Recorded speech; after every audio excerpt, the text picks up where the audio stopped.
Hello, welcome to my channel, Bow and Arrow Tarot. Today we're going to get right into the weekly outlook for Gemini. Alright, my lovely Geminis, you're up next. This is the general weekly outlook, so we're going to have a look and see what you may or may not be dealing with this week. This is a reading that I used to do regularly on my channel. I haven't done it for the last several months. Just because of everything else going on, I haven't uploaded as many different readings as I did before, but getting back into it, we're back into the weekly general. So let's start off, Gemini, with your animal spirits and see what kind of animal spirits you are walking with this week, and then we'll get into your oracle cards. So we have the swan, the hawk, and the zebra. All right, the swan, hawk, and zebra. Water, air, and fire. So the swan, of course, is associated with arts. It is a water element, so associated with art and refinement and elegance. This is the artist who's really trying to take their work to another level. This is the artist who's really trying to sort of become more. The swan represents that. The swan represents heightened aesthetic, heightened skill in art, heightened levels of perception artistically. The swan is Swadhisati, her companion, which is a Hindu goddess of literature and poetry and beauty and elegance and refined art. So the swan can oftentimes be the artist who's really digging deep and starting to get to another level or another dimension with regard to their emotional expression through their art or through their creative side. It's a very specific animal spirit. It's really, really beautiful, and it is more than anything associated with refining oneself. Now, the hawk is associated with air and perception. It is also the messenger of the divine, messenger of fate and fortune and destiny. The hawk is associated with gaining perspective, right? Messages that come in that give us perspective. Sometimes we lose perspective. Sometimes we lose the reason why we're doing certain things, or what our focus should be, what is our purpose. And the hawk is the one who comes in with that air energy to refocus our mind, maybe open our mind to visions, messages, ideas that are coming in from wherever, right? Inside, outside, the fate, destiny, whatever the case may be. But these are always going to be awakenings and insights that help us to mentally refocus and recalibrate ourselves, to sort of set our focus, and to certainly regain sort of perspective on what we're trying to do. The hawk definitely is a messenger animal spirit, oftentimes like the crow. All right, now the zebra is a fire animal spirit and is associated with the eccentric, the artist that is extremely eccentric, the one that's quirky, the one that is infectious, the one who comes into the room and before you know it, everyone else is also sort of experiencing their quirky side, their quirky expression. The zebra is a very special individual indeed. This is someone who, like I said, is highly connected to their art and artistic expression. They're highly individual, but yet they also still have that fire as well. Fire, fire, fire, fire. They are the spark. Zebra individuals spark other people's creativity to bubble up to the surface. It's a very unique animal spirit energy and very rare to find. It's rare to find people resonating with zebra energy, or as the Brits say, it's zebra energy, right? It's a very rare animal spirit indeed. All right, Gemini, let's see what your oracle is for this week. Of course, we're talking about August 25th to September 1st. See what kind of spirits of darkness and light are affecting your week.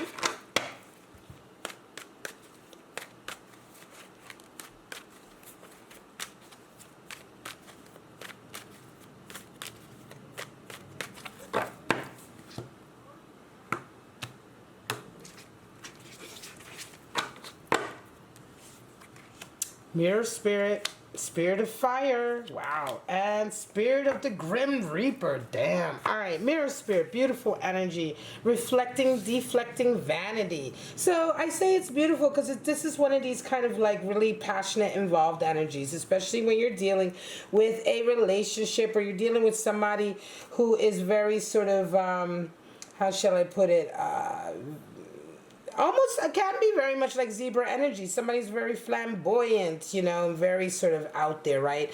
Usually somebody who has a high level of vanity as well. So you're dealing with this energy coming in. Then we have spirit of the fire, right? Spirit of fire, talking about passion, creativity coming in, right? We've already got a fire animal spirit Zebra here.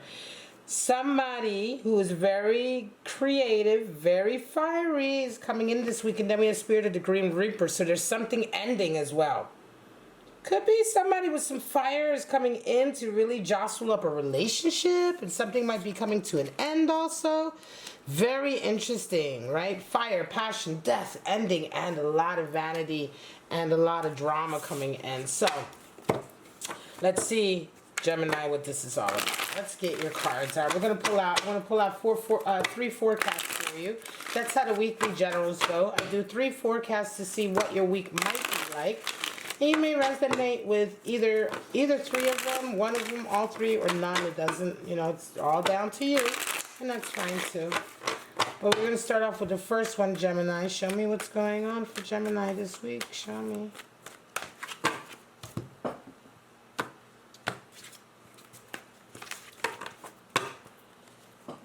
The Fool, 2 of Swords, and the Queen of Pentacles.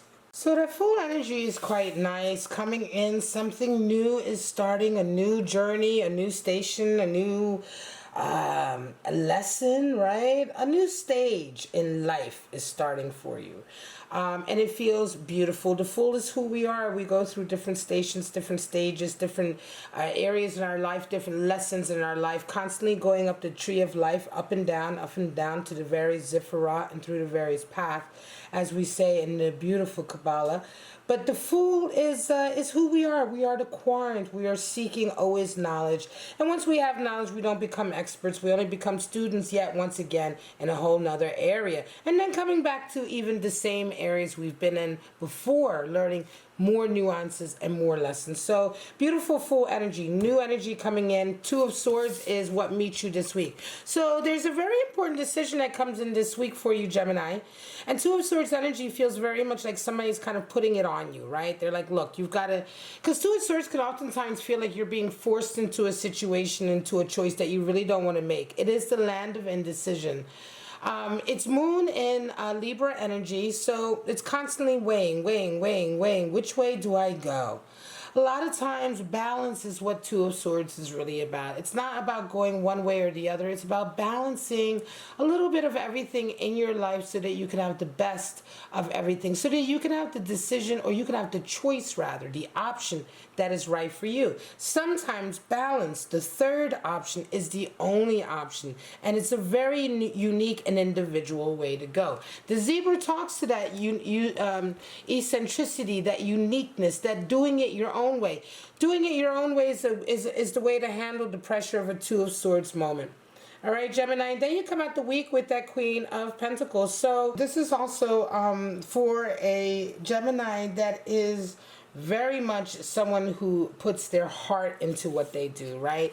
So a lot of this week, this new path you're taking, the decisions you're making are decisions that are very much impacting your business or career. And your business and career is something that you feel very emotional about. You're very emotionally invested in. The Queen of Pentacles is all about that emotional investment that is needed to put in. That is what drives us. That is what makes us put our blood, sweat, and tears into something. And she shows us that that's what it's needed when we really want to manifest successes, when we really want to create what we're setting out to create. It's that beautiful creative nurturing expression of the divine queen connected with Pentacles, the material world and the world of manifesting, the world of beauty, physical beauty and health, wealth, abundance, and just bringing things that you desire into the tactile world, right? And so Queen of Pentacles is very much about having that connected to your heart and really putting your heart into those things. And so this is how you round off your week. Whichever decision you make, you definitely round off your week sort of doubling down on a desire to follow your heart when it comes to work, money, or career. All right, Gemini. Again, balance is the way to go with this. And certainly Zebra energy is here when it comes to being unique and individual. We have Spirit of Fire here too. There's definitely a high degree of creativity and passion this week for this this Gemini. Excuse me, I just did Libra. For Gemini, this is a very creative Gemini right now that we're talking about. Also with that Swan energy. Show me what's going on for Gemini. All right, Nine of Pentacles, closest card to the Queen of Pentacles, and then we have Eight of Swords, oof, and Six of Pentacles. So somebody this week is dealing with a lot of toxin, right? Nine of Pentacles, Gemini, is very close to Queen of Pentacles energy. Also someone who's extremely ambitious, who puts their all into their work, their blood, sweat, and tears, their heart into their work. But with Nine of Pentacles, we're really seeing much more that energy of alienating sometimes yourself from others because of your high degree of ambition and all of the work you put into mastering a field or a craft and being successful. Nine of Pentacles is also that time in your life where the rewards are starting to come in for all your hard work also. So you're coming into this week, some of you Geminis, with this energy, and you come up against this really toxic Eight of Swords. Somebody is around you who's really kind of like, ugh. They make it all about you. They're extremely... The Eight of Swords is the gaslighter, the victimizer, the one who really doesn't take responsibility for their actions. This is someone who, you know, always blames the whole world around them for their inability to sort of get ahead in life. It's really toxic. And a lot of times this is energy coming in from somebody who just desires to have, you know, this energy, you know, your energy and your attention. So you're doing well. Gemini, coming in with all these rewards after a long, hard period of work, and somebody comes into you this week with this Eight of Swords. You round off your week with a Six of Pentacles, which is a high degree of generosity. I feel like Gemini, somebody's going to be hitting you up this week for money or something like that. There's somebody who's quite dysfunctional. They don't really, like I said, they don't take a whole lot of responsibility for their actions. They're coming into you, and you round off your week giving to them, Six of Pentacles, giving and being very generous. But please do be careful, because this type of person is the type of person who's going to cross boundaries. You know what I'm saying? They're just not healthy to have around. And it's very clear that you have rewards. You're doing very well. You've put a lot of hard work in. And here they come with their Eight of Swords. They're really kind of toxic energy. And you being kind of the Gemini that you are, yes, you round off your week Six of Pentacles, meaning that you give them money, you give them time and all of that. But just be careful. Sometimes it's better to give a little bit of money, but don't get too emotionally involved. Sometimes it's better not to give, I don't know, just judge this situation carefully, because this energy here is quite toxic. Five of Pentacles, Seven of Wands, and wow. Well, this is a combination of cards that have really come up in the earlier reading, my lovely Gemini. So for air signs, came up earlier in the Libra reading. But Gemini, you're coming into a period, some of you are resonating with this Five of Pentacles, Seven of Wands. Five of Pentacles is a breakdown in a power dynamic. So there's a power dynamic, partnership, group, whatever the case may be, that you were a part of, Gemini, and it just broke down. Like, and you are ostracized, expelled, kicked out, and you're really having to sort of rebuild your life now, right? That's Five of Pentacles energy. But this week you come into energy that really gives you a lot of confidence and a lot of bravery and a lot more sort of fearlessness to meet this energy head on. Seven of Wands is the card for valor. So something happens this week that really energizes you because you become much more passionate about your position. And I feel like it doesn't bother you as much as it did initially. The shock you're kind of over the financial shock here, and now it's become much more a mission of principle and passion. And by the end of the week, someone comes into you who really wants to, excuse me, my nose is itching, so you can, if I sound funny, it's because I'm constantly itching my nose. That happens during some of these readings. By the end of the week, this valor that you're exhibiting, which is really quite, you know, it's really quite impressive in the face of everything that you're going through with that Five of Pentacles there. It opens up a Queen of Cups situation. So somebody really wants to know more. They want to go deeper. They want to open up. They want to exchange their cup of love on a Queen of Cups level. Queen of Cups, again, is water of water. So here we're talking about somebody who's extremely emotional, but in a healthy way. A lot of good, healthy, emotional sort of expression. They want to get deeper with you. They want you to get deeper with them. It is in a healthy way. It's good, right? She has something really special to give. And you kind of like get her attention, and I think you get her attention because of the way you kind of handle this week. So this may be somebody who you already know and have some contact with, Gemini. But your bravery and the way you're kind of tackling this week and this kind of David and Goliath sort of attitude that you have to being very passionate and standing up to all of these obstacles really brings out this Queen of Cups energy, and somebody wants to get to know you better. You know what I'm saying? It's just like that. All right, my lovely Gemini, I'm going to leave it at that. This is your reading for this week, August 25th to September 1st. I hope you enjoyed it. If you did, please like, subscribe, and share. Come back, hit the notification so you know when I'm uploading. Please come back. Check out my other readings. I do weekly love readings and weekly general readings. Going to be getting the weekly love readings out shortly. But for right now, you guys stay safe, stay healthy. Most of all, stay kind to each other. And thank you so much for coming by Bow and Arrow Tarot. Bye-bye now.